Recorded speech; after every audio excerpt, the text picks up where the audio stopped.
what's underneath that mask.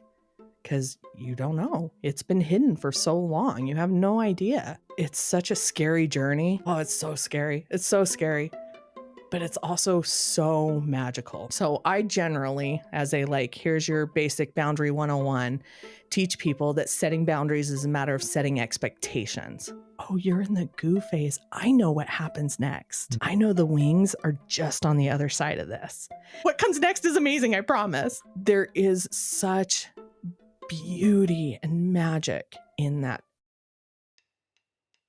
Welcome back to the Fertile Dark. Today, I'm joined by Charmaine Fuller, a licensed professional counselor whose work is rooted in helping people navigate authenticity, boundaries, and mindfulness. With over a decade of experience in behavioral health, Charmaine specializes in religious deconstruction, identity development, LGBTQIA+ issues, non-traditional relationships, sex therapy, and late diagnosed neurodivergence. Her approach, informed by feminist and Buddhist psychology, focuses on understanding the systems we're raised in, the stories we've been given, so that we can begin to write our own.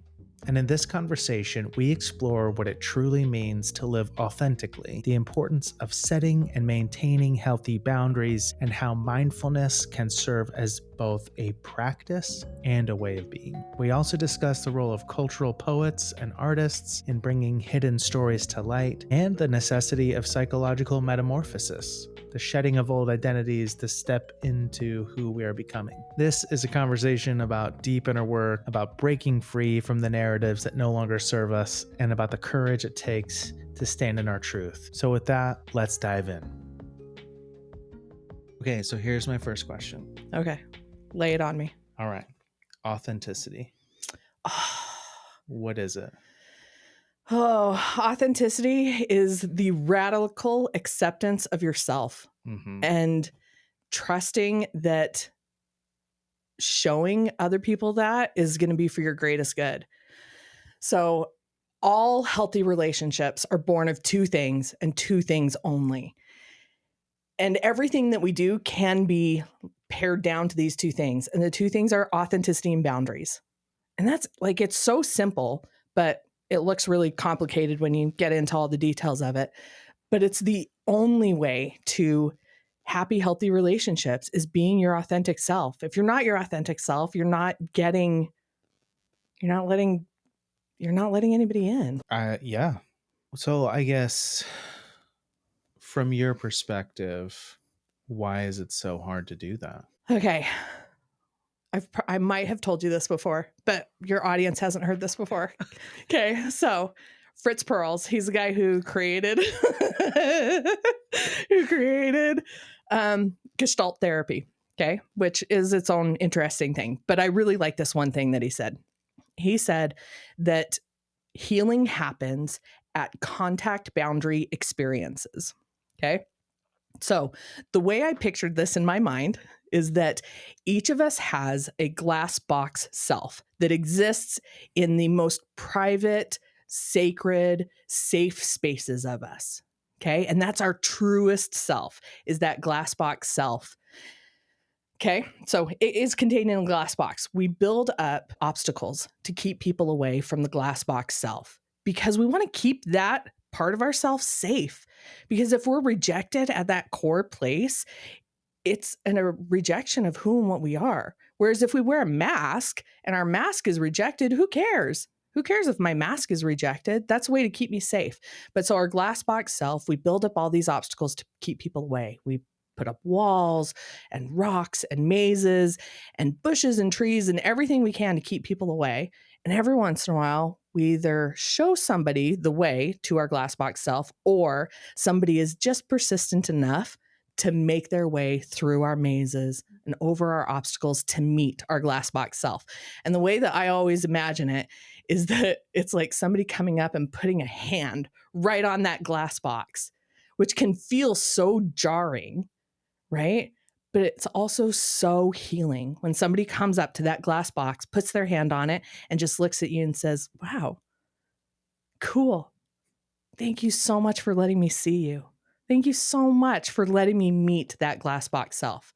So it's terrifying because if we let somebody get all the way through there and they go, we're like, I don't see anything special. Or at worst, they go, gross. I don't want to see it. That's so heartbreaking. And it can just tear us down. And so, of course, we keep people away. Of course, we put up walls. Of course, we wear our masks because we don't want to be rejected at that core level. But that is also where the healing happens. Oh, I love that. Yeah, it's so painful to like have to show someone your most authentic self and have that rejected. Yeah. It's the worst. Yeah. Yeah, of course it is. Do you ever find that it can be difficult for people to feel like they really understand what is most authentic for themselves? Oh, 1,000%. That's probably what I deal with most with my clients is people not knowing themselves or wanting to understand themselves, which, same thing. But if rejection happens early enough in life, when we haven't learned how to protect ourselves, when we haven't, developed masks or whatever else, then we have already, we've started life out of rejection. And so those masks and those obstacles become who we think we are, right? Which this happens to people all the time. Happens especially to neurodiverse people and queer people, which I think is happening less and less. Like it's definitely this younger generation, I feel like, has more space for authenticity and diversity than, maybe those of us who were raised in the 80s and 90s had. But I think if you start out with rejection very early in life and you build up all of those masks, it can be really hard when you reach a certain age and those masks stop working for you to figure out what's underneath that mask. Because you don't know. It's been hidden for so long. You have no idea. Oh, it's such a scary journey. Oh, it's so scary. It's so scary. But it's also so magical. It's a long journey, though. It's a really long journey to figure out who and what you are. It takes a long time. I agree. I'm also curious on your perspective on that. It's scary and it's magical. Well, aren't all the best things? Oh, yeah. Both scary and magical. But I'm also curious, though, like, what is it that's so scary about finding your most authentic self? Good question. I think probably it would be, what if I get it wrong? Mm-hmm. What if I get it wrong and I have to do all of this again and I find out this mask doesn't work? Or what if I show my authentic self and the people who've said that they love me don't actually love me anymore? Oh, that was... So the reason I know so much about this journey is because I've done this journey, right? And I've had to figure out for myself who and what I am after stripping away the stories of my upbringing, whether it was religious or socioeconomic or political or educational, right? Those are all the stories that were handed down to me about who and what I was supposed to be. And then coming up to one day going, wait, this doesn't work for me anymore. I'm not actually happy. I'm actually really miserable and in pain, in this psychic and emotional pain. How do I figure out how to not be in pain anymore? Right? And so you're looking down this wide open, no trail in sight. Which way do I go to find not pain? Right? And what if you pick the wrong direction and you find more pain? It's terrible. It's frightening. It's scary. And the magic comes, I think this is this is like my little romantic at heart, but the magic comes in like the people that you meet along the way and the things that you learn. And somebody comes along and you show a little bit of yourself and they go, wow, cool. Awesome. This thing about you or this new thing you're doing or, whatever it is.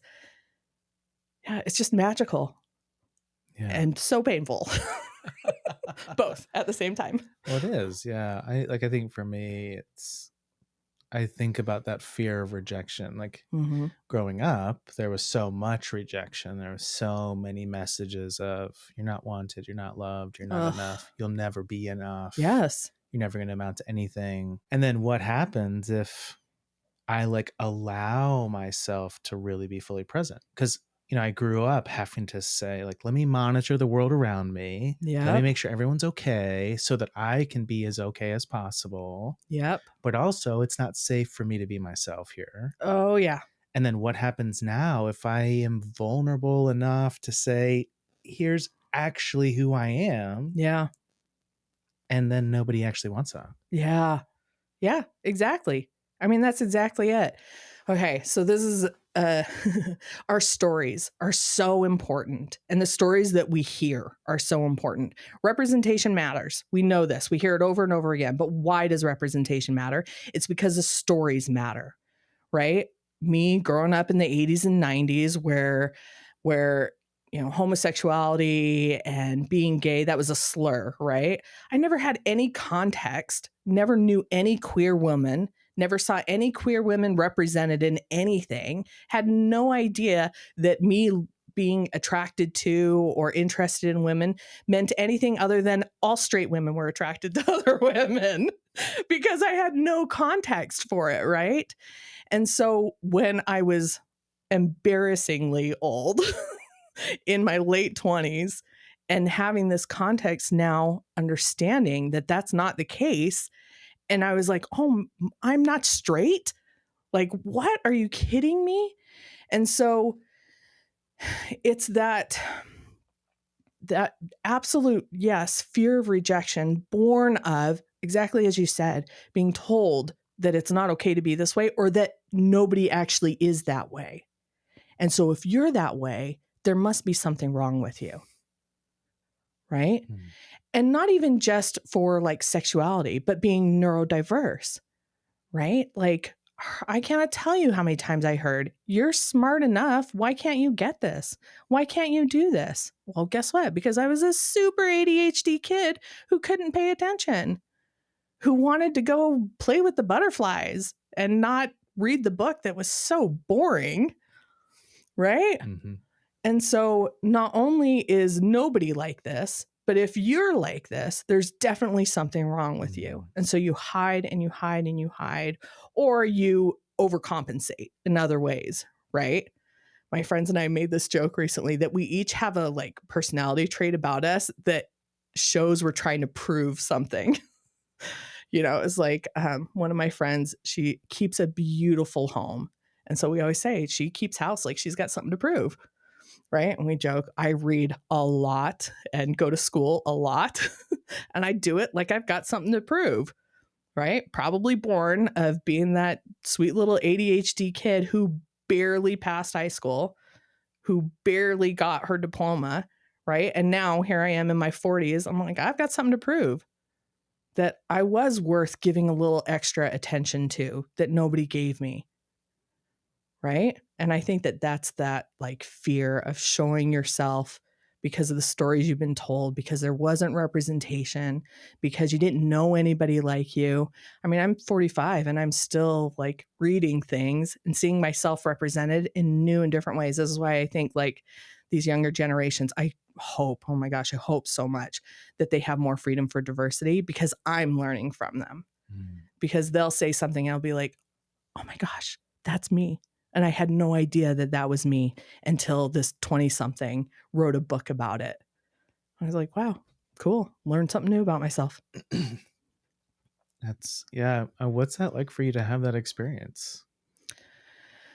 A little disorienting sometimes. How so? Well, so this was it did just happen recently. I read a book that was just a novel, like this wasn't like some great profound self-help, here's a way to learn yourself. It was just a novel.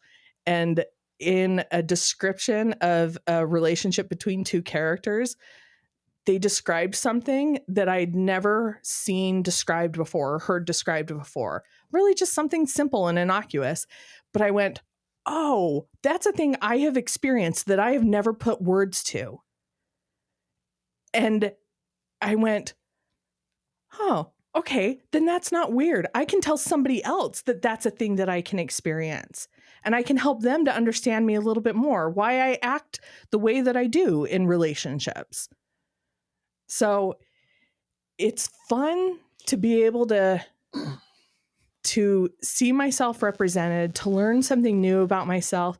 And it's also very disorienting and disheartening, even because here I am, 45, just learning this thing about myself. So I don't know. I think it throws, if you're in that journey of constantly learning more about yourself and doing the deep dives, right, going into the psyche, then of course you're going to be excited and happy about those types of things, right? Because that's the journey that we're on and we want to be on. And also, oh man, had I learned this 20 years ago, my relationships might have been different. Yeah, there's like some grief that comes with like we integrate stuff. Absolutely. Absolutely. Grief. Oh, yes, that's exactly what it is. There is some grief associated with it. Yeah, like that realization of like, oh, I never got that. Yeah. And I wish I had. Yeah. And look at all of the years in between now and then. Yeah. And what if they would have been different? Yeah. Yeah. Well, and then you look back on the interactions that you've had, or at least I do. I look back on interactions that I've had with partners, with friends, whatever, and go, oh, had I been able to articulate that thing to that person, maybe they wouldn't have gotten upset when I didn't know why I was reacting the way that I was. Right. And, also granted, had they been a little bit more patient, it's not like it's all on me. But yeah, there is some grief that's associated with it. Absolutely. Yeah. I also think it's so beautiful too that we have this, what feels like an evolution of collective mythology. Yeah. That is beginning to hold space for the nuances of lived experience. Thank goodness. So that, for those of us in our 40s, mm-hmm.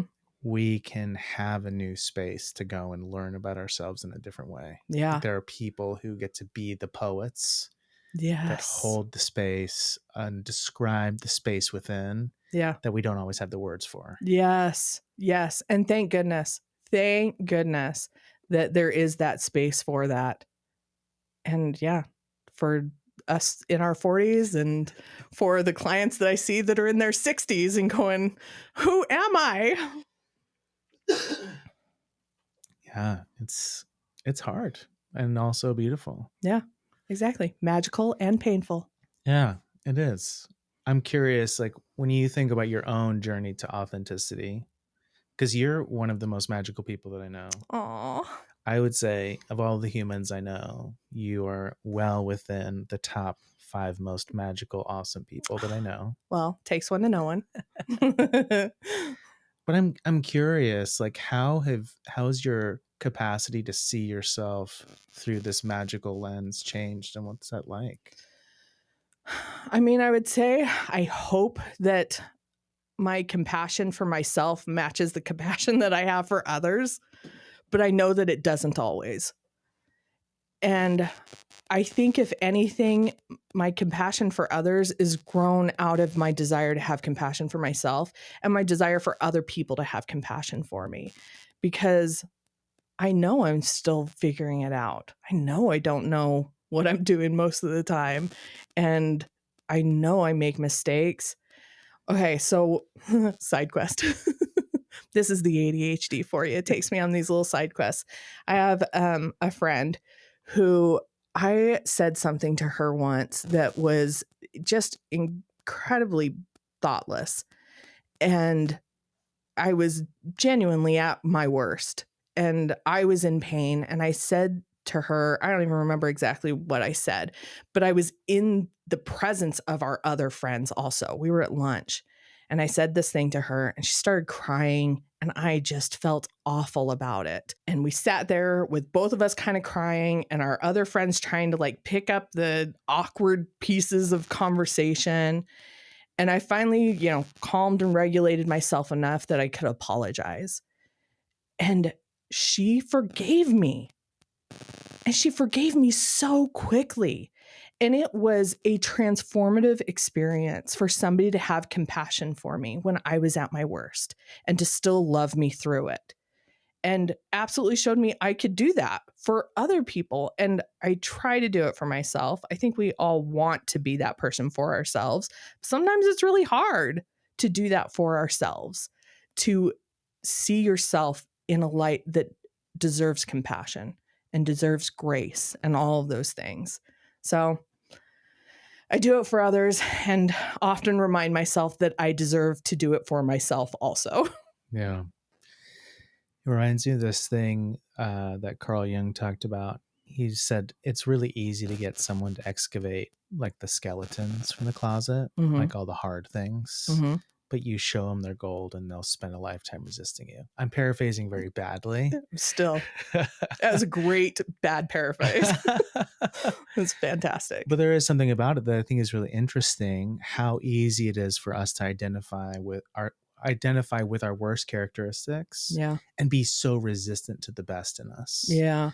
And how easy it is for us to give the best and like project that onto somebody else. Yeah. And all that they're doing is they're just showing us this is actually the best of you too. Oh, there was so my best friend is a Taylor Swift fan. Like super Swiftie. Which, I've learned the language. I'm not a native speaker, but I've learned the language. But her song Mirror Ball, she talks about that. And it's so funny because another book that I read recently talked about that also, the reflection of the other people onto us, the people we surround ourselves, and how we become a reflection of all of those. I think even Deb once said something similar, like we're an amalgamation of the 5 people that we spend the most time with, right? I have to remind myself of that. Like if I'm surrounding myself with really awesome people, it's because I deserve to be among those really awesome people. And just got to keep coming back to that. I really like the people I surround myself with. So there must be something that's important there in me. And I think too, like, again, this like generational thing of when we grew up and how, we weren't supposed to be self-confident, especially as women, right? Oh my gosh. All of the songs, I saw this one, somebody like did a compilation of songs from like the 90s, maybe even early 2000s about men talking about women. She don't know she's beautiful. I can't think of any others right now, but there was a bunch of them, right? And this reflection of, especially as women, we're not supposed to be confident, right? Which, thank goodness, I think that narrative is definitely changing, that there is space for confident people, right? But it's sometimes I have to remind myself of it and remind myself of it. But the other thing I do also is I choose to be confident as an act of rebellion against all those messages I got when I was younger that I shouldn't be confident, that there's no reason for a confident woman to deserve anything. So then it becomes my great revolutionary act, which really speaks to that Aquarius in me that wants to be a rebel so bad. I'm all about that rebel life. Exactly. I was reading something the other day that I actually had to like look up a word. I was like, I've seen it. I don't know what it means, but it was like it was a personality description for me that's said I was iconoclastic. I was like, I don't even know what that word means. Yeah, it's like basically down with the existing system. Yeah. Hell yeah. Rock on. I'm like, all my punk rock dreams. Yes. Yes. Rage Against the Machine. Yeah. I always wondered why that was my favorite band as a kid. Is it any wonder we grew up to be the rebels that we are? Yeah. Yeah.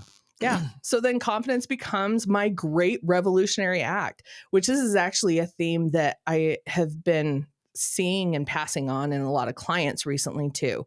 So in the, state of the world right now, it can seem really, really scary. And it can seem like we're really helpless to do anything.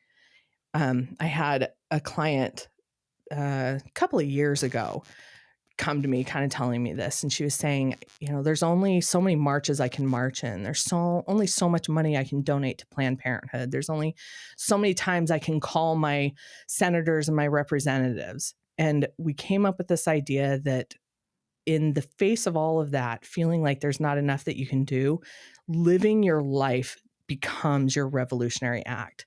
It becomes your great act of rebellion. If I can walk through life and laugh, if I can walk through life and feel confident, if I can walk through life and connect with other magical people, then that is my great revolutionary act. I've created a space around myself that invites that rebellion, invites that revolution of connection, of happiness, of inclusivity, of affirmation, all of those things that I wish I saw more of in the world and in the population and in politics and all of those other things.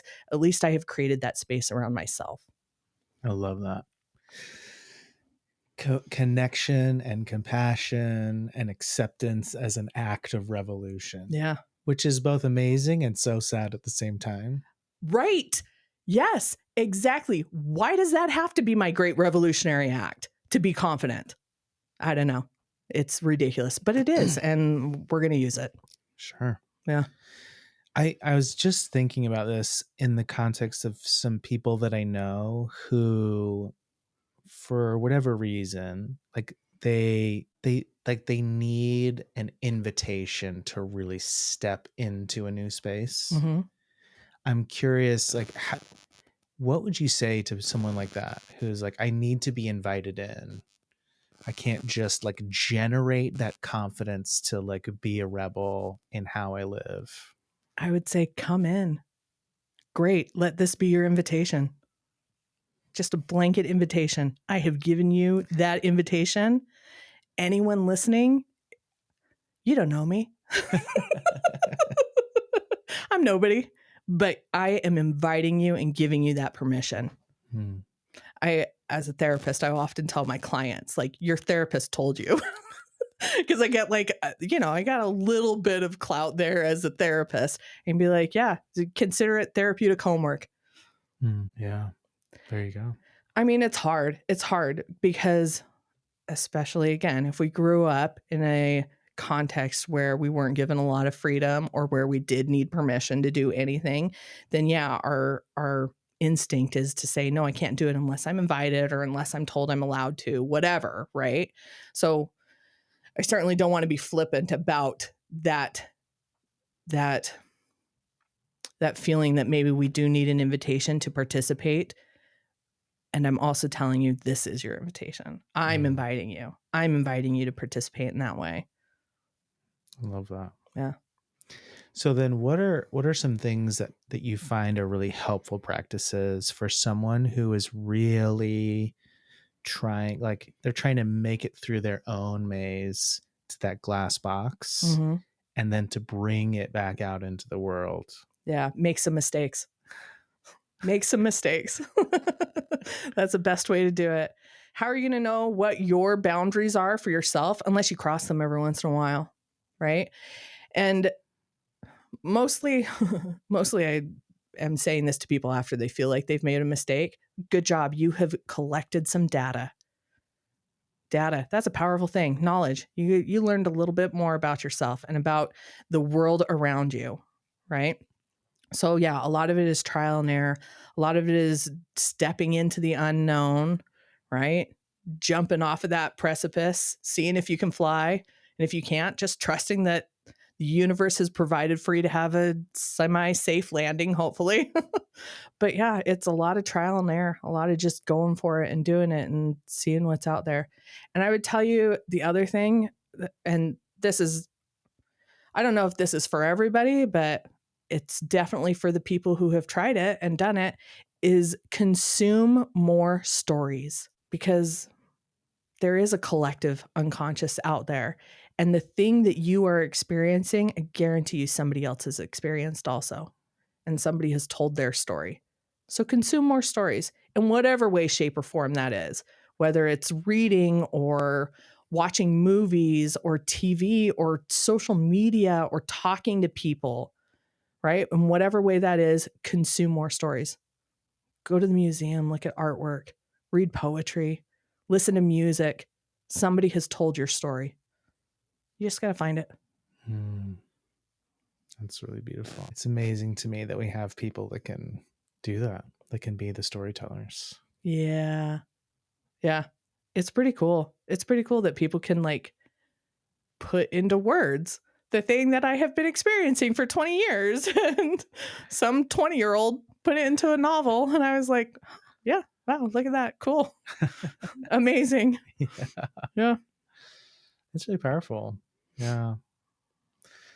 I think even just the opportunity to create our own poetry can be really meaningful too. Like I think about, Absolutely.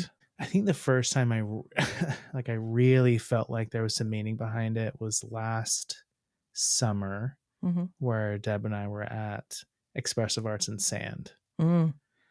And for 4 days, my sand tray journal was just poetry. I'd never done that before. Cool. And that was a game changer for me. Yeah. So many ways. One, I didn't think I could do that. Yeah. Two, I didn't even know where it came from. Yeah. It just like came out. Yeah. But also, that was one of the hardest 4 days that I've had in a long time. Yeah. It was like, there was something about this weekend of expressive arts that took me straight down to some of the deepest places of wounding within me. Oh, yeah. And then like I just write about it and it came out in like poetry form. And by the end of the weekend, I felt transformed. Oh, yeah. There's like some transformative power that comes from that. Absolutely. So during a time in my life when I was experiencing a lot of trauma and needing to do a lot of processing of that trauma, I would sit and I would write whenever like a wave of panic or anxiety would come on. I would just sit down and write it out and type it out. And I had a blog that I was doing at the time, or sometimes I would do it on my social media on Instagram or something. And some of the most beautiful things I have ever written have been born of that deep, dark place. Which is, again, it's that painful and magical thing at the same time. Do I ever want to be in that deep, dark place again? No, I do not. But I really wish I could recreate that beautiful creativity and those words that flowed from that darkness. I haven't quite figured out how to do it yet, but I'm hopeful that I can create beauty out of light and happiness like I can out of darkness.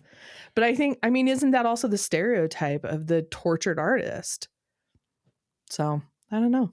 Yeah. There's something about that transmuting. Yeah. Yeah. You gotta go and the gold's in the mine. Yeah, dang it. You're right. It is. It absolutely is. Yeah. It's like this quote that's on the wall right here. The cave you fear to enter holds the treasure you seek. I know. I think about that every time I'm in here. Yep. Oh, good old Joseph Campbell. Good old Joseph Campbell. It's like he knew a thing or two. Oh, man. Those Jungians just torturing the beauty out of us. Well, it's hard, right? It is. It is. It's so hard. I mean, it really is. It's so hard. And it's not a journey for everybody. And I think that that's okay, right? I float through life without going into the darkness. Good for you. Beautiful. What an amazing existence. And for other people, you just got to dive into the darkness. Got to take a journey into the swamp. Yeah. Yep. Deep dive into that cave. Oh. Yep. Yeah. It's tough. Yeah, it is. Yeah. And then there's some people who are just thrown into it also. I don't know that I ever would have like swam in the darkness if I hadn't been thrown into it. But who knows? Maybe it was inevitable that I would have always been thrown into it one way or another. Who knows? Who knows? Yeah. The universe has a way of helping our magic to emerge. Oh, yes. That good old universe. Always looking out for our best.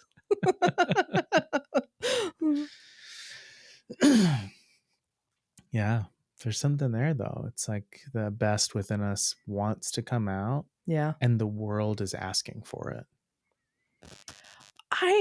I hope so. I think that that idea that our best, that the world, the universe, the collective unconscious, or even just some poor soul out there needs the best of us. I really love that idea that who and what I am and what I've got inside of me is needed somewhere. I mean, I don't know that it's true or not. I don't know that I've got any proof for it or not, but I like the idea. So I'm going to hang on to it. Yeah. Yeah.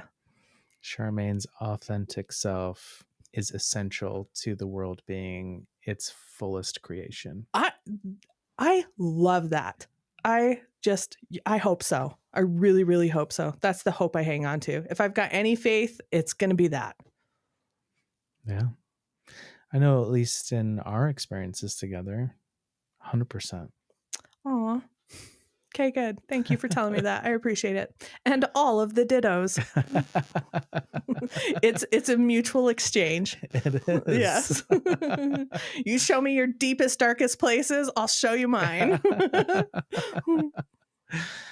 It's powerful, right? There's something about being in this space with another. Like, we need that relational experience, I think. Yeah.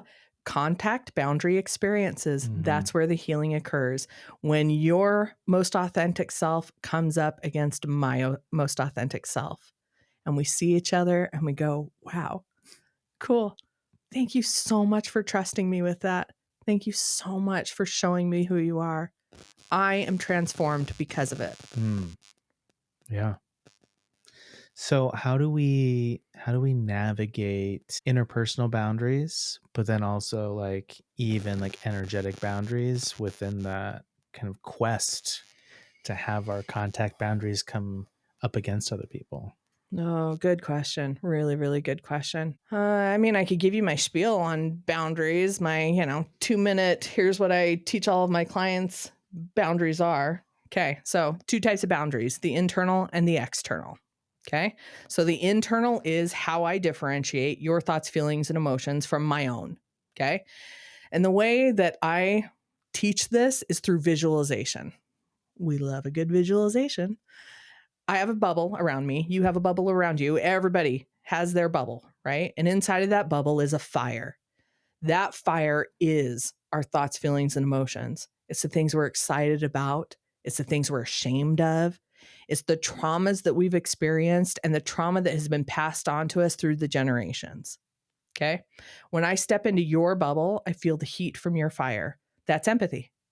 What a beautiful thing that I can step into your bubble and feel that heat. And then when I leave that bubble, when I leave your bubble, I leave that behind. It's yours. There's no reason for me to carry it. If I take a stick into your bubble and light from your fire doesn't diminish, right? And then I'm just walking around with extra fire that I don't need. Okay. So that's the internal boundary. What's yours is yours. What's mine is mine. We can share space. We can have empathy. I can hold space for you. You can hold space for me. What a beautiful experience. We have evolved to be empathetic creatures on purpose. Okay.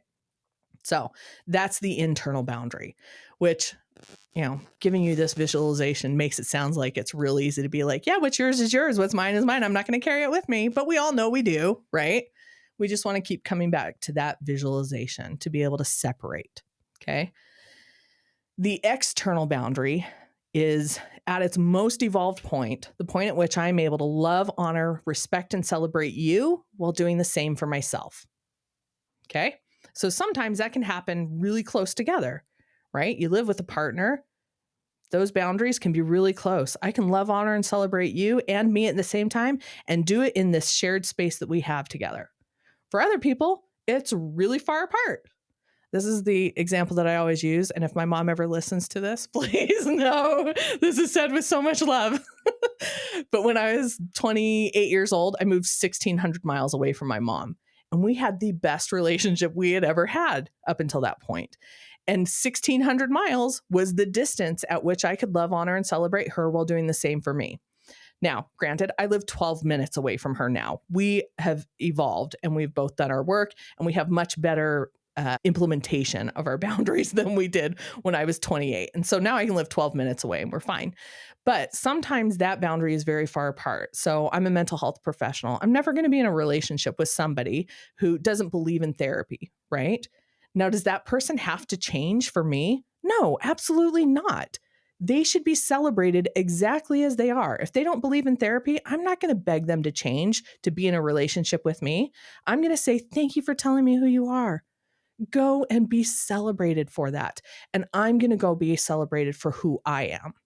Okay. So very simple, somewhat simple description of what those external boundaries are. Now, implementing those external boundaries can be really difficult, right? So I generally, as a here's your basic boundary 101, teach people that setting boundaries is a matter of setting expectations. Okay. So one of my boundaries is yelling. I don't like being yelled at. It's very dysregulating for my system. And so if I'm on the phone with somebody and I'm talking to them and they start yelling at me, I'll tell them, hey, don't yell at me. That's not okay. That's my boundary. If you continue to yell at me, I'll hang up the phone. So I've set the expectation for when my boundary is crossed. Because guess what? We're all human. Our boundaries are going to get crossed, and people are going to cross them intentionally or unintentionally, right? So all I have to do is just manage how I respond to that. Okay, so we continue talking and they yell at me again. I say, okay, we'll finish this conversation later when we can do so without yelling. Goodbye. And hang up the phone, because I have set my boundary and I've set the expectation to when that boundary is crossed. Sometimes the expectation is, hey, if you do this thing, I'm going to be upset, because I know myself. I know that's how I'm going to respond to this particular action. So if you act like this, I'm going to be upset. I'll probably get over it, but I'm going to be upset for a day or two. Or we've got our ultimate boundaries. In therapy, we call them ultimatums, right? Which all an ultimatum is just that very last boundary, that line in the sand. You cross this and we don't get to have a relationship, right? For me, it's if you don't believe in therapy, I'm not going to be in a relationship with you, right? So I don't know. Did that answer the question? I think so. Okay, good. That's my spiel. No, I love it. Yeah, I love that idea of boundaries being the space at which we can love, honor, and support ourselves and another. Right. Where we can both be present within that connective space and be able to hold it. Right. Right. I say this a lot. We're not here to light ourselves on fire to keep anybody else warm. Right? If celebrating you means I have to diminish me, that's not healthy for either one of us. That's not going to be a healthy relationship. Right? So you got to figure that out. And that's going to be trial and error. Right? And anytime you start setting boundaries, it's really uncomfortable and we hate doing it. And I mean, I teach boundaries all day, every day, and I still hate setting boundaries anytime I have to do it. But anything worth doing is worth doing poorly. So why is it so hard to set boundaries? Oh, good question. Why? Why is it? That's what I'm trying to figure out. I think it comes back to that fear of rejection, right? And fear of other people's anger and what that means. And if I set this boundary, well, so setting the expectation too, right? Here's my line in the sand. Somebody may say, okay, great, bye. Right? Which is a rejection.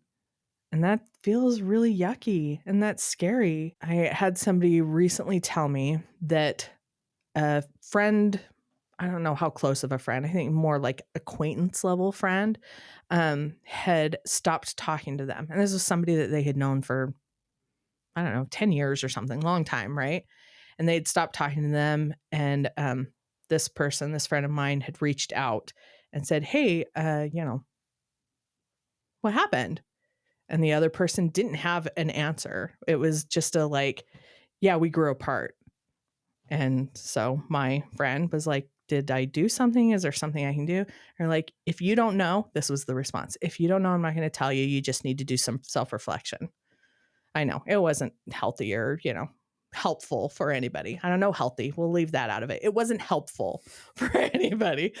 But my friend, upset by this and hurt. And what do? Me on the outside, I can go, that person told you who they were. Thank them. Thank them for telling you who they are and setting their boundaries appropriately. Now you don't have to worry about it. Right? That's really easy for me to say on the outside. When somebody sets a boundary with me, I get all anxious. And oh my gosh, what did I do wrong? And how can I fix it? And how can I not do that thing in the future? Whereas if I was, in my wise self and able to look at things from a higher self perspective, I could go, oh, I'm so glad that person set a boundary with me. I just recently wrote for our company blog, which I had this idea sitting in my head for a while. And I was finally like, okay, I'm going to put it down on paper. I'm going to write it out. People who say no are safe people. Because if you are setting your boundaries, I don't have to worry about it. I don't have to set those boundaries and manage your boundaries for you if I can trust you to do it. Right? Yeah, totally. But we don't always, that's not the messaging that we have gotten, most of us, for most of our lives. Right? Boundaries are dangerous, right? It means you don't love me or you don't care about me or you don't want me as a part of your life. No, boundaries are just a way to keep myself safe. Yeah. Right?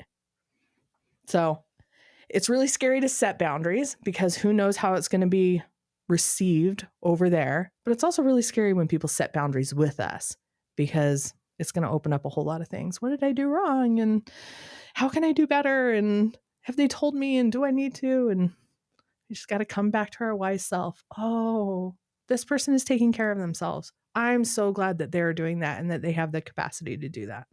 It's such a gift. Yeah. Such a gift. Yeah. Like for me, I feel like there's a part of me that's always monitoring the environment for safety, which is very much a survival strategy that I developed. Yep. And sometimes I should say it's really nice when somebody says, you don't need to worry about this spot in the world. Yeah. Like, I'll just let you know, like this. Yeah, I've got something going on and I know you're picking up on that. Yeah. I know you're feeling it. Yeah. And guess what? You didn't do anything wrong. Yeah. This is my thing. Yeah. I just need to go manage it. I need to take care of it. Don't have any stress or anxiety about it. Just know that I am okay and we're okay. Yeah. And I will let you know if there's something you need to do. Exactly. What an amazing gift for somebody to be able to give you. Hey, guess what? Your instincts, they're not wrong. There is something going on over here. And also, you don't have to do anything with it.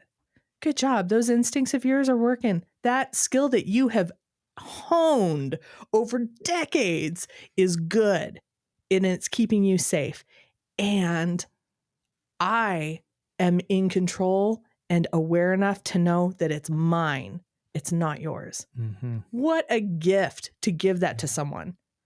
Well, and also to give it in a way that is so helpful. Yeah. To acknowledge and say, okay, I see what's going on. Yeah. Or even to say, like, I have a sense that this is what's going on. Is this really what it is? Yeah. Okay. Let me give you the missing data points that you need. Yeah. I care enough about you to just say, take this stress off your plate. Yeah. Yeah. Cool. And then it's like, oh, I'm not worried that you're going to like scream at me. Yeah. It's like, okay, you're just don't worry about it. I got this. Yeah. Yeah. That's a thing that's hard to teach people. Like, I can't tell you how many couples have come through my office that I'm like, I just want to teach you that what is theirs and what is yours. And that all you have to do is manage your own and trust them to manage their own. And if you can do that, you can approach people and situations with so much more compassion and curiosity, right? But so many of us have been taught how to manage everybody else's emotions, right? Which is a way to keep us safe, absolutely. And it probably did keep you safe for a long, long time, right? But then eventually those skills, that mask, that thing that we've learned stops working for us. Yeah. I think, at least for me, I think sometimes it can be hard though to discern what is mine and what is yours. Yeah. There's a certain, at least for me, like I've got some people pleasing in me. Yeah. Yeah. The people pleaser in me recognizes the people pleaser in you. Uh-huh. I can get a little enmeshed. Uh-huh. Yep. So like what kinds of things helps a person or can help a person to even like, I mean, we have the visualization, but how do I differentiate? How do I differentiate that? Yeah. The answer is mindfulness. Yeah. Okay. I really would love you to school me up on this. I feel like mindfulness is this thing that I hear all the time and I'm like, yeah. Okay, what is it actually? Yeah, school me up. Yeah. I know what meditation is. Yeah. That's rad. I know what visualization is. That's rad. Yeah. And what's the other thing? Oh, mindfulness. Okay. So here's my, I don't know, we'll see how long it takes, 30-second, 2-minute spiel on mindfulness, which this is actually, mindfulness is where I start every single one of my clients. At the end of an intake session, the thing that I give them is a mindfulness practice and get them started on it, because mindfulness is the magic pill that helps every other thing. Okay. So mindfulness at its very most basic level is just the ability to notice. Okay. So notice what's happening in your body, what's happening in your environment, and how your body and your environment interact with each other. Okay. So that's the very most basic. How to develop a mindfulness practice can look a lot of different ways. The way that worked for me and that I think works for a lot of the clients that I have that I teach it to is slow, deep breathing. Just 1 to 2 minutes a day. Start there. If you can do more than that. If you can do 5 or 10 minutes of slow, deep breathing, do it. But at least 1 or 2 minutes a day of just slow, deep breathing. Okay. Your mind is going to wander because guess what? That's what minds do, especially if you've got a fun ADHD mind like mine and yours. That mind is so good at wandering, but that's your opportunity to notice that your mind has wandered and to bring it back to your breath. Okay. So even if your mind's wandering, you're getting that practice of mindfulness in. So your mind wanders, you bring it back to your breath and you do it over and over and over again. And then I always suggest to my clients, like get a whiteboard marker or some Post-it notes and give yourself reminders to breathe throughout your day. And every time you get the reminder to breathe, or you set a timer on your phone or your smartwatch tells you to breathe, stop and take a couple of deep breaths. And that's going to get you in the habit of slowing down and checking in with yourself. It's going to build your mind-body connection, which is what you need for that differentiation. And slow, deep breathing is actually just really, really good for you. Like physically, psychically, in all of the ways, slow, deep breathing is good for you. Okay. So through this mindfulness practice, over time, you're going to be able to start to differentiate what is coming from inside and what's coming from outside, right? Because we've all got mirror neurons. We all experience empathy. So we do pick up on the stuff around us. But through mindfulness, we can start to differentiate. Right? I walk into a room and I might be able to tell the vibes are off, but is that because somebody in the room is feeling anxious? Or is it because I'm feeling anxious? Something, triggered or tripped me? Whatever it is, through mindfulness, I can slowly start to differentiate that stuff. But it takes time, a lot of time. So when do you find that you often do your own breathing practice? Oh, dang it. You put me on the spot because I'm my own worst client. I'm not great about setting aside that time to do it, that like really specific time of, 1 to 2 minutes. When I was doing my best, I was doing like 5 to 10 minutes. When do I do it? Or when would you recommend? That's a much kinder way of putting it. It makes me look better. Honestly, anytime. So I took in grad school, I had this summer that I just needed to continue to be a full-time student so I could get my financial aid. But there was only so many classes that were being offered during the summer and I needed it online and blah, blah, blah. Long story short, I just looked in the catalog for any class that I could take. And I went outside of my program because I had to be full time. And I found a psychology of mindfulness class, which I was like, hell yeah, this is going to help. Like, why not do it? It was an amazing class. And the very first assignment that we had, it was a reading assignment. We probably had to do a board, you type, what's the word I'm looking for? Like a discussion post? Yeah, a discussion board. Yeah. I can remember the word lalokezia, which is the joy that you get from swearing, but I can't remember message board. That's a good old ADHD for you. Okay, so we had to read something, a study or something, and then we had to post on a message board about it. But the assignment was to do 10 minutes of slow, deep breathing before we started the reading. Okay. So I was like, all right, 10 minutes of slow, deep breathing for this sweet little ADHD girl was a rough 10 minutes, but I did it. And I tell you what, I did better on that assignment than I think I did any other assignment that whole semester. Okay. So the answer to when to do the slow, deep breathing is whenever. Do it at night when you're trying to fall asleep. That's honestly when I do it most often because I have my brain just goes and goes and goes and won't be quiet. So if I can do some slow, deep breathing, some mindfulness, that usually calms me down enough to be able to sometimes fall asleep. Do it first thing when you wake up. Do it right before you've got to read for an assignment. Do it right before you have to go in for a meeting. Do it at lunch. Literally does not matter when you do it. Just do it. Yeah. I'm thinking this could be good. I haven't slept well in a couple nights. Yeah. Just my mind's just going too hard. Yeah. Okay. Maybe I'll try it. Yeah. Yeah. Do some slow, deep breathing, some mindfulness.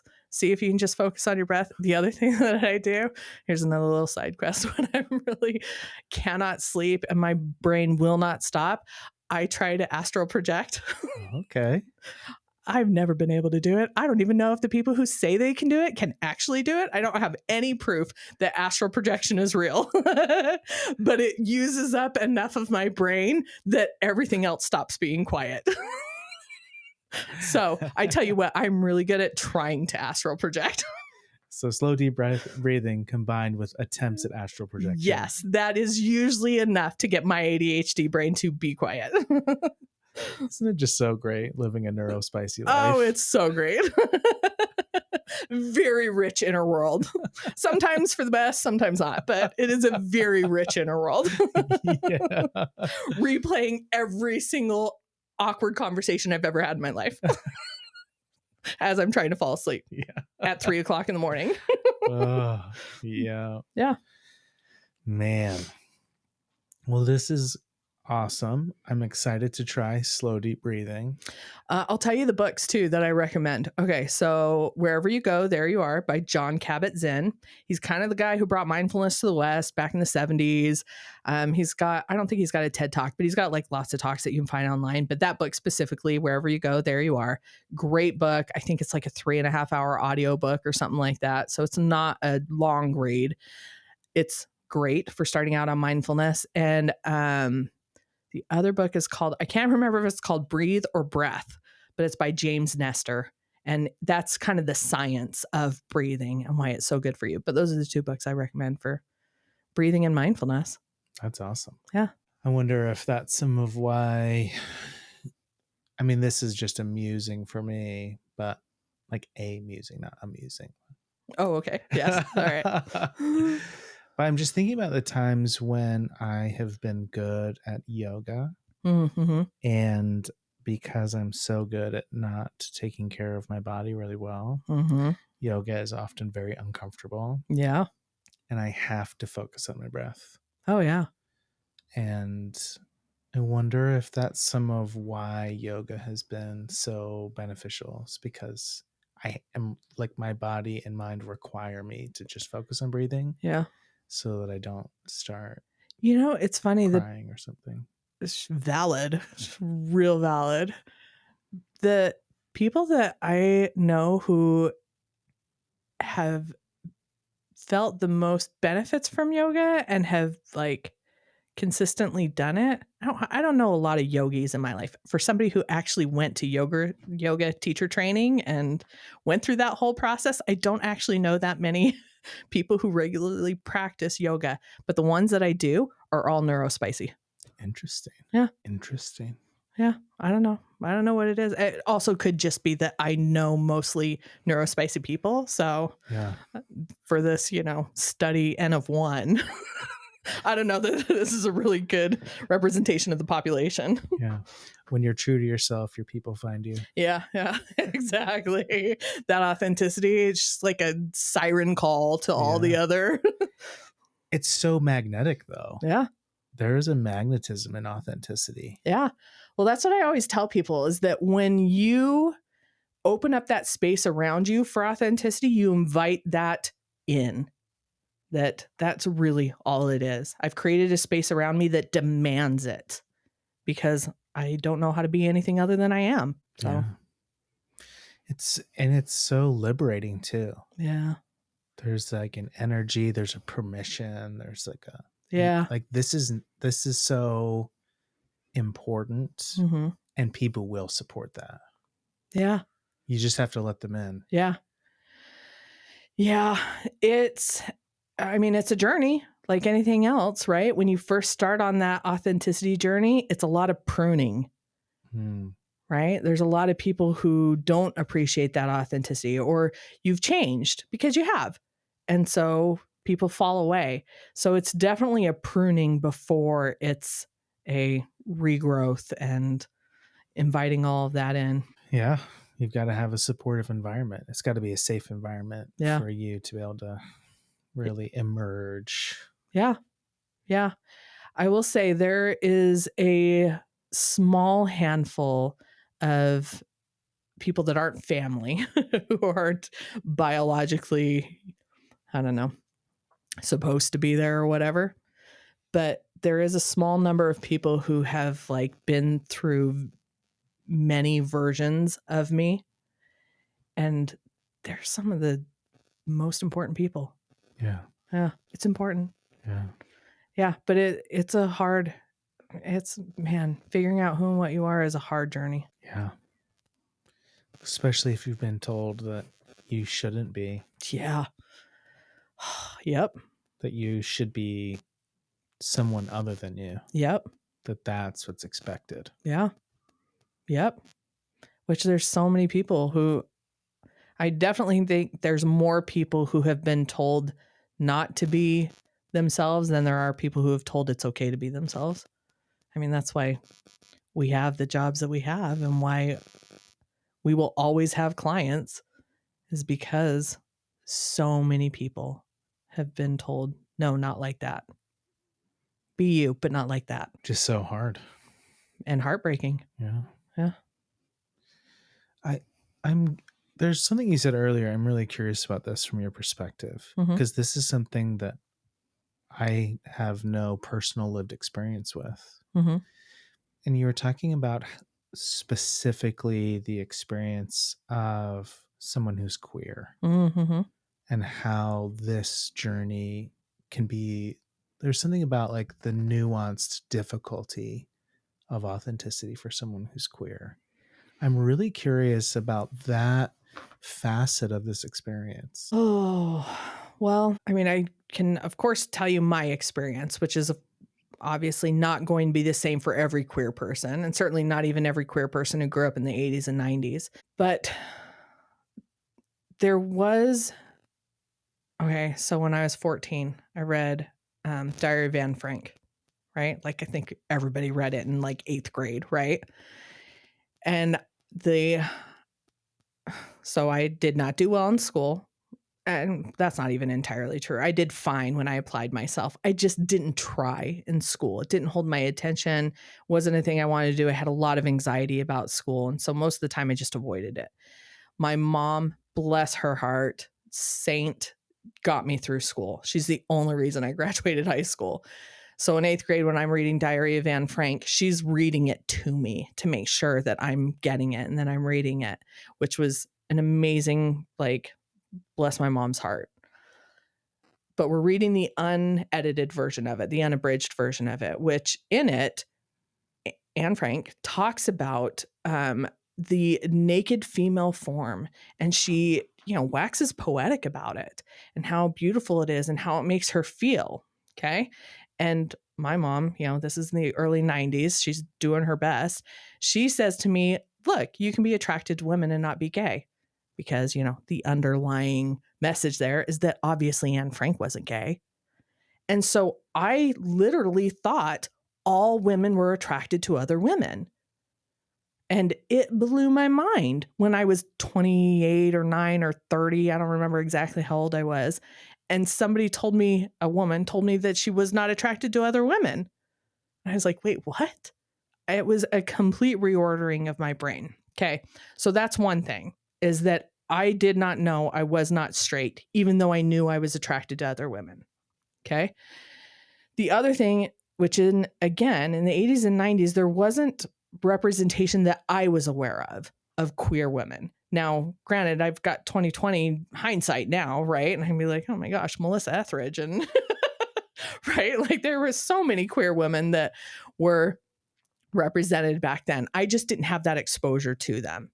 So comes back to our stories. Every single story that I ever heard growing up was of heterosexuality and how being in love and being married in that monogamous heterosexual paradigm and box was the ideal.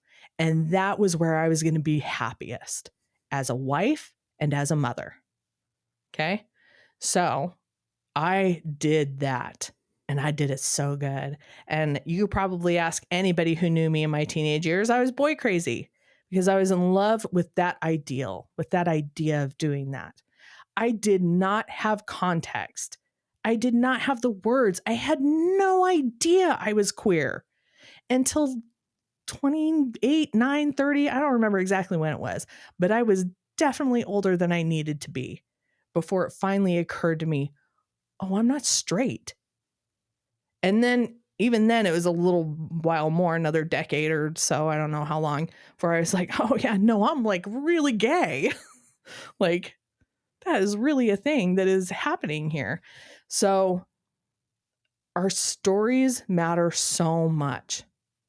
Every single Disney movie I ever watched, The Princess and the Prince, every single rom-com I ever watched, the man and the woman, usually in a really unhealthy codependent relationship.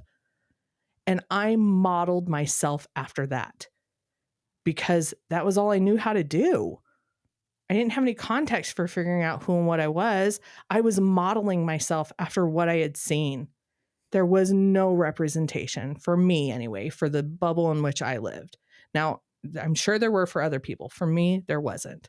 And so I modeled everything I did on the stories I was told. And I ended up in a very unhealthy, very codependent, very just unhealthy, unhelpful relationship. So, Yeah. and did it for 10 years and tried really hard. Oh, I was such a good wife. I was such a good wife. Which, I mean, really, I don't know that I actually was. I was probably a terrible wife, but I was trying really hard to be what I thought was a good wife and a really good heterosexual woman, all of those things. And there just came a point where it wasn't working anymore. It stopped working and it all fell apart very, very quickly. Yeah. So that was my experience of it. But most of that experience is told through the lens of 45-year-old me. But it sounds like now, though, you're able, well, from what I know, what I see in you is someone who's able to be so incredibly confident in who you are. Again, it's my great act of defiance. It is so inspiring. Oh, thank you. Like, honestly, like I just think of all of the kitchen table conversations, Mm-hmm. and it's like there is something about someone who embraces their truest, most authentic self. It's like it's infectious, it's inspiring, it's empowering, it's transformative. Cool. Amazing. Good. Oh, Yeah. thank goodness. Thank goodness. I think too, part of it is that I also try to practice a lot of unattachment, Mm.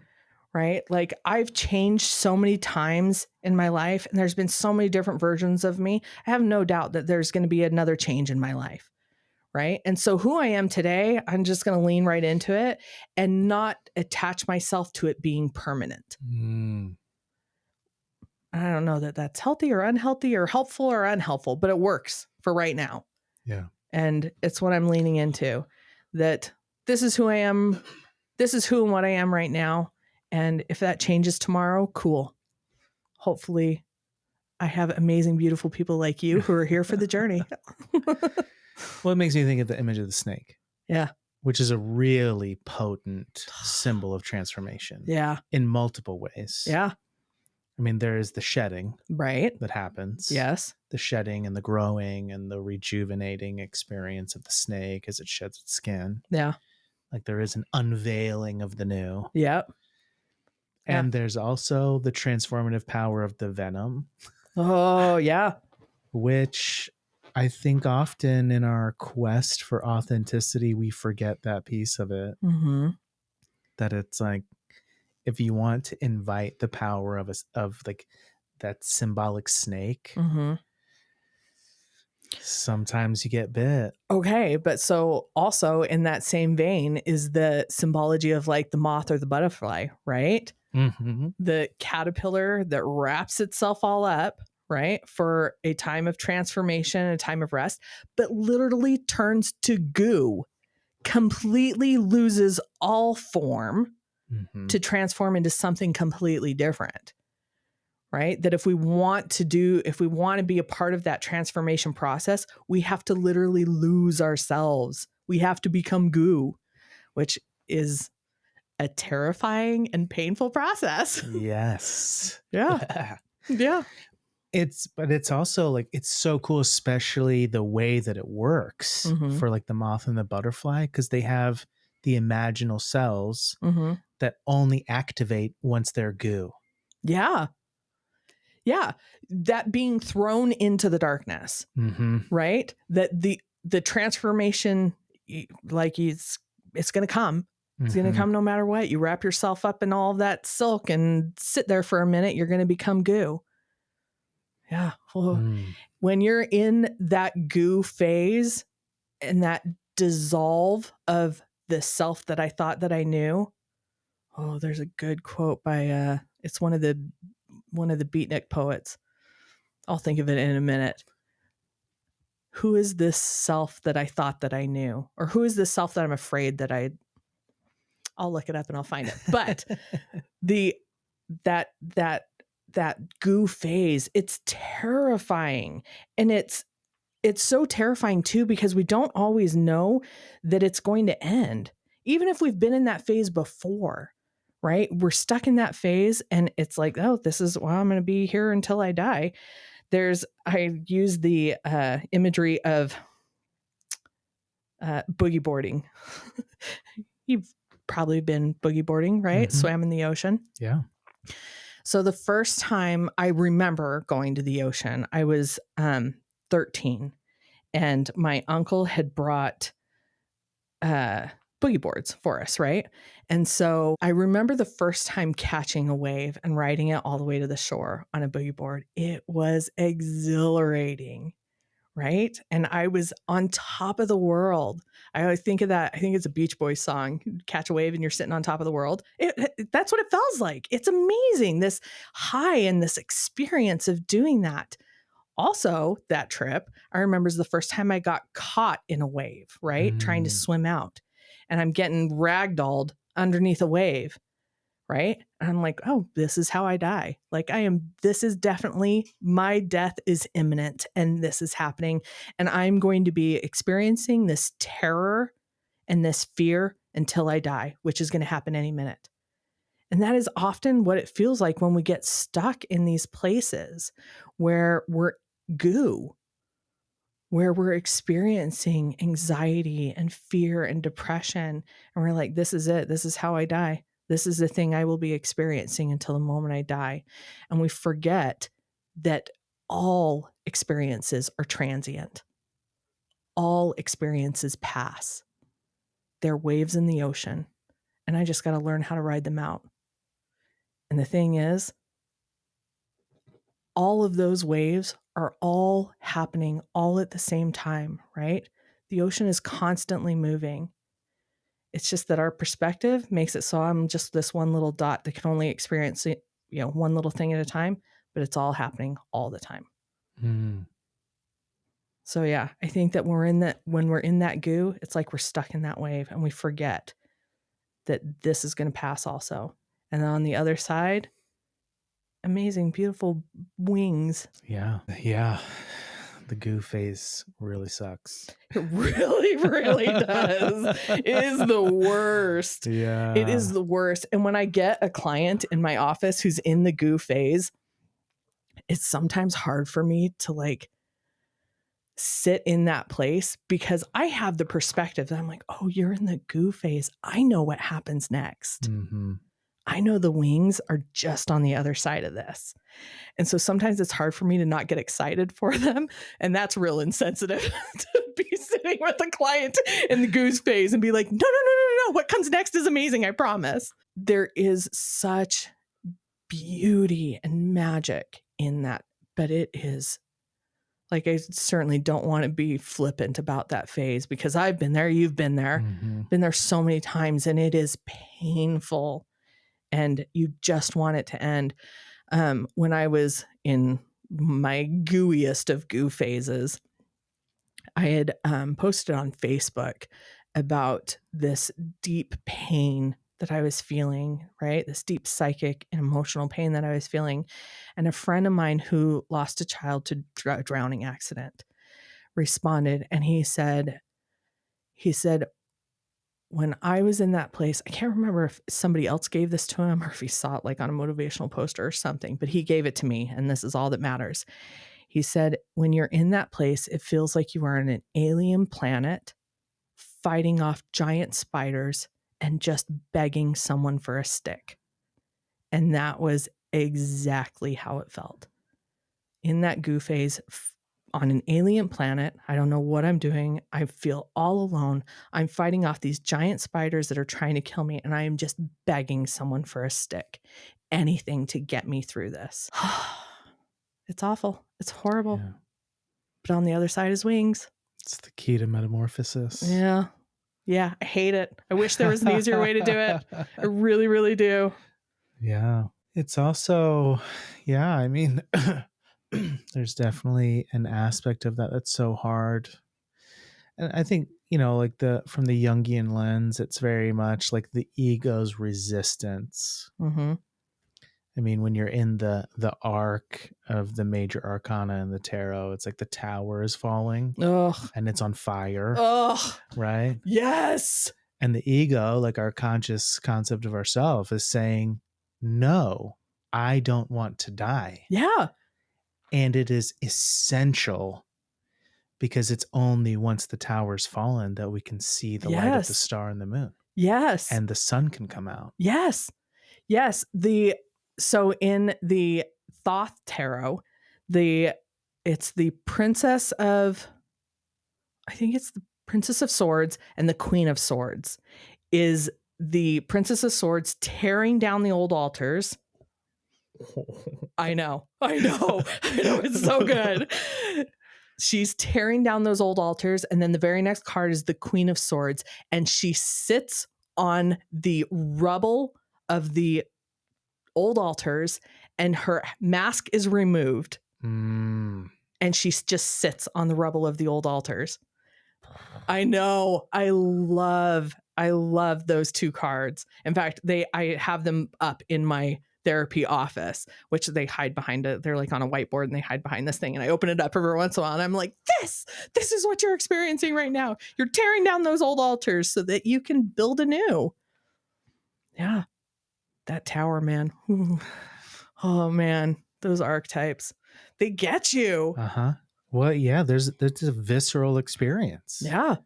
Of experiencing that. Yeah. And in the moment, there is a part of you that's like, no, I can't do that. I have to fight it tooth and nail. Right. Because we all have that self-preservation part of ourselves, right? Like I saw somebody, I was on social media somewhere, somebody said, you're not struggling with depression if you're still alive.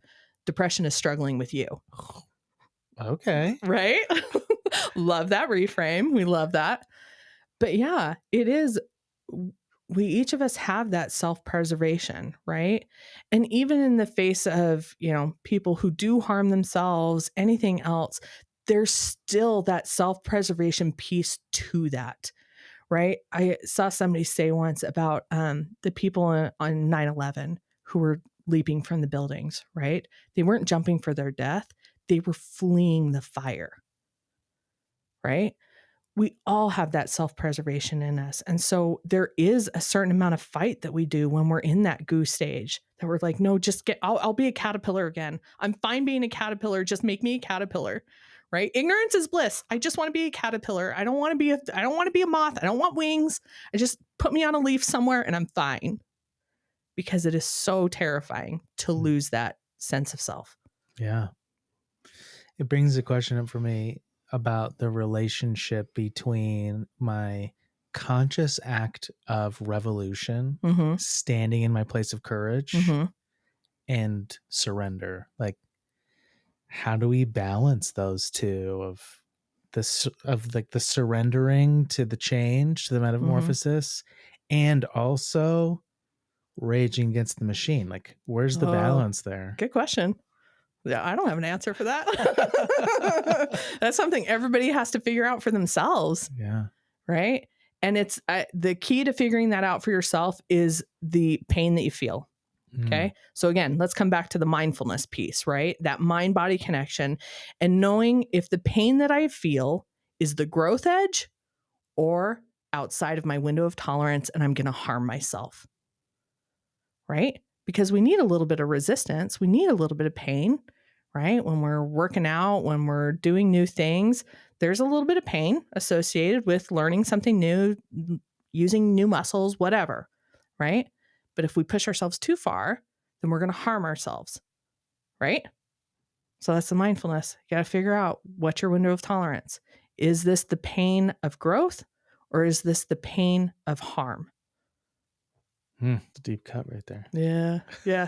Good luck. Good luck. Figure it out. You got this. I believe in you. Well, I almost feel like that's just a great place to end. I mean, I feel like we could just keep. Oh, we could. Hours and hours and hours. But sweet. Let's end it on something that I said that's very profound. I love that for me. It is. Like, what a great way to look at that. So, like, the mindfulness of, is it a growth edge or is it outside my window of tolerance? Yeah. Yeah. Yeah. And you're going to mess up a few times. It's okay. Anything worth doing is worth doing poorly. I love that. So much gratitude for you, Charmaine. Aw, so much gratitude for you. Thanks for doing this with me. My pleasure. Anytime. Yeah. Yeah. I love to talk. Yeah. I got a lot to say. Just ask every teacher I've ever had. Well, it's like there's also like this high priestess vibe that you're bringing. Thank you. Of it's not that you just have things to say, but that you have wisdom to share. Oh, thank you. Yeah. Thank you. I appreciate that. Yeah. Well, are there things that you would want people to know, like how to connect with you, projects you're working on that you want people to know about? I do have a website. I think it's just charmainefuller.com. It's not anything special. I put it up there so I could say that I have a website. And if I ever do anything special, that's where you'll find out about it. I think I've got an Instagram too. Might be like Therapy with Charmaine. I don't know. I probably should put myself out there more, but no. If people all have questions for me, they can direct them to you. I'll come back and answer them. Okay. Fair. So if anybody has questions for Charmaine, send them to me. There we go. And I'll give them to you. Perfect. Yeah. Okay. Well, seriously, thank you so much. My pleasure.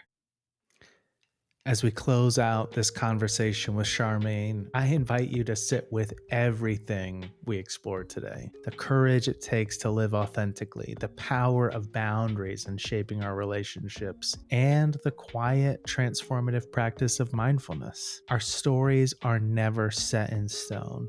They evolve as we do, and as we shed old narratives and step into new ones, we are continually rewriting who we are. If this episode resonated with you, I'd love to hear your thoughts.